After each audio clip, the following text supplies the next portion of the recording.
আওয়ামী লীগের তৎকালীন রাজনৈতিক সকল নেতৃবৃন্দের সাথে কথোপকথন করেছে। তার 14টি কথোপকথন আমরা ট্রাইব্যুনালে আজকে উপস্থাপন করেছি।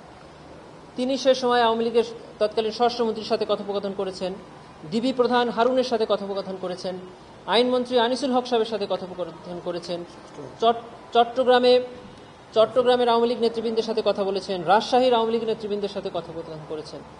আমরা দেখিয়েছি যে চট্টগ্রামে উনার কথোপকথনের পরপরই সেখানে 3 জন ছাত্র জনতাকে আওয়ামী লীগের নেতৃবৃন্দরা গুলি করে হত্যা করে।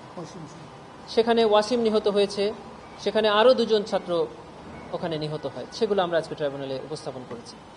আমরা ট্রাইব্যুনালে আরও দেখিয়েছি যে এই কথোপকথনের মূল পারপাসটা কী ছিল। আমরা দেখিয়েছি তৎকালীন প্রধানমন্ত্রী শেখ হাসিনা ওবায়দুল কাদের সাহেবের সাথে এবং মাহমুদ হাসান পররাষ্ট্রমন্ত্রীর সাথে কথোপকথন করছে। তাদের কথায় একটা জিনিসই উঠে আসছে, সেটা হলো এই আন্দোলনকে সন্ত্রাসী ট্যাগ দিতে হবে, জঙ্গি ট্যাগ দিতে হবে, বিএনপি জামাত ট্যাগ দিতে হবে, রিলিজিয়াস অ্যাক্টিভিস্ট হিসাবে ট্যাগ দিতে হবে, যেন আন্তর্জাতিক বিশ্ব এটাকে সমর্থন দেয়।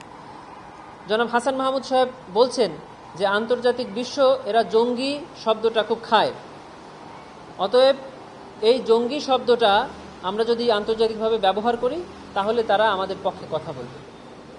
শেখ হাসিনা প্রত্যুত্তরে বলছেন যে ওরা তো আমাদের অনেক কিছু পোড়াইছে, ওদের বাড়িঘর সব পোড়াই দে, ওদের ব্যবসা প্রতিষ্ঠান আছে না সেগুলো পোড়াই দে, এখন শুধু একটাই কাজ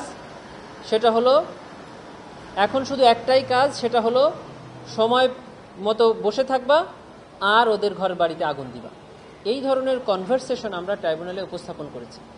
এই প্রত্যেকটা 14টি কনভারসেশন থেকে আমরা দেখিয়েছি যে এই প্রত্যেকটি কনভারসেশন তাদের, কারণ এটা সিডিআই এর ফরেন্সিক টেস্টে ল্যাবরেটরি থেকে সিআইডির ফরেন্সিক টেস্টে ল্যাবরেটরিতে এটা প্রমাণিত যে এটা তাদের ফরেন্সিক ভয়েস। সিআইডি এটি ব্যাট বক্স নামে একটা ফরেন্সিক ল্যাবরেটরি টেস্ট তারা করেছে, যেটা পৃথিবীর 90টির মতো দেশে এই ধরনের টেস্ট করা হয়। আমরা দেখিয়েছি যে এই কথোপকথন সত্য এবং এই কথোপকথন দিয়ে প্রমাণিত হয় যে জুলাই গণঅভ্যুত্থান চলাকালে ওয়াইড স্প্রেড অ্যান্ড সিস্টেম্যাটিক ওয়েতে এই বাংলাদেশের অভ্যন্তরে গণ অভ্যুত্থান চলাকালে নিরীহ নিরস্ত্র ছাত্র জনতার উপর হত্যাযজ্ঞ চালিয়ে মানবতা বিরোধী অপরাধ সংগঠন করেছে। আমরা দেখিয়েছি যে জাতিসংঘ রিপোর্টে বলে দিয়েছে যে এই যে অফেন্সটা হয়েছে এই 36 দিন, সেটি ওয়াইড স্প্রেড এবং সিস্টেম্যাটিক হয়েছে এবং এটি একটি মানবতা বিরোধী অপরাধ, যেটি আন্তর্জাতিক আইনের সংজ্ঞার মধ্যেই পড়ে। আমরা এই পর্যন্ত আজকে শেষ করেছি, কালকে এই আর্গুমেন্ট আবার চলবে। জি, ধন্যবাদ।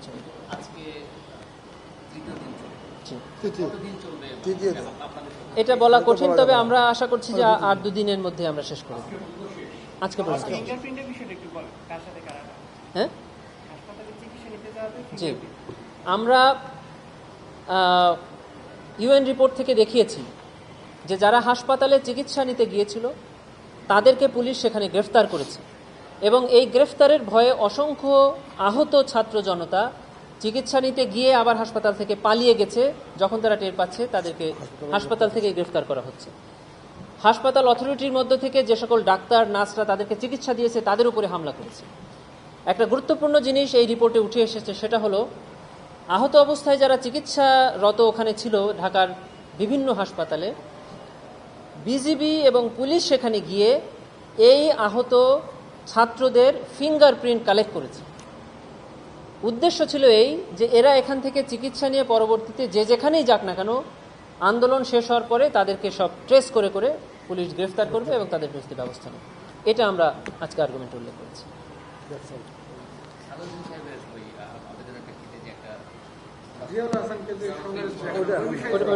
হয়নি তো অর্ডার হওয়ার পরে বলি।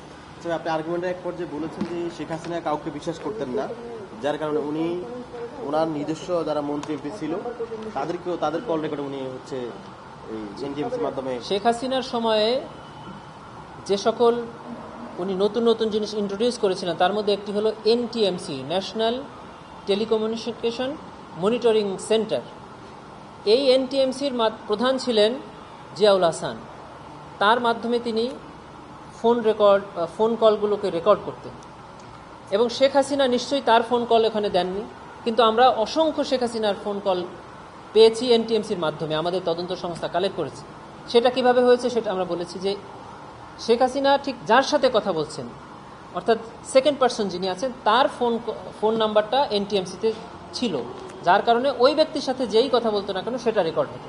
তো সেভাবে শেখ হাসিনাও যখন ওই সকল ব্যক্তিদের সাথে কথা বলেছেন, তখন তাদের ফোন কল রেকর্ড হয়েছে, সেই সাথে শেখ হাসিনার ফোন কল রেকর্ড হয়ে গেছে। এবং এই ফোন কলগুলো, এই প্রায় 16টি ফোন কল থেকে আমরা দেখতে পেরেছি যে আওয়ামী লীগের প্রত্যেকটি নেতাকর্মী তাদের অধীনস্থদেরকে এই আন্দোলনে সরাসরি লেথাল উইপন, হেলিকপ্টার ব্যবহার করে গুলি নির্দেশনা দিয়েছেন। অন্যতম একটা জিনিস আমরা দেখিয়েছি যে ওবায়দুল কাদের তার একজন যুগ্ম সাধারণ সম্পাদকের সাথে কথা বলছেন, কিভাবে সারা দেশের আওয়ামী লীগের নেতাকর্মীদেরকে টাকা দিয়ে আন্দোলনে প্রতিহত করতে হবে, আন্দোলনকারীদের উপর আক্রমণ করতে হবে, সেই টাকা কোন সোর্স থেকে আসবে, কিভাবে কালেকশন করবেন, এরকম একটি কথোপকথন আমরা দেখেছি। আমরা তৎকালীন যুবলীগ প্রধানের সাথে ওবায়দুল কাদের সাহেবের কথা দেখিয়েছি যে উনি বলছেন যে যুবলীগকে সাংগঠনিক সিদ্ধান্ত নিয়ে যেন ওয়ার্ডে ওয়ার্ডে প্রত্যেকটি এলাকায় উনি যেন পাঠায়, ফোন করে করে যেন উনি এই তদারকি করেন। এগুলো আমরা আজকে দেখিয়েছি।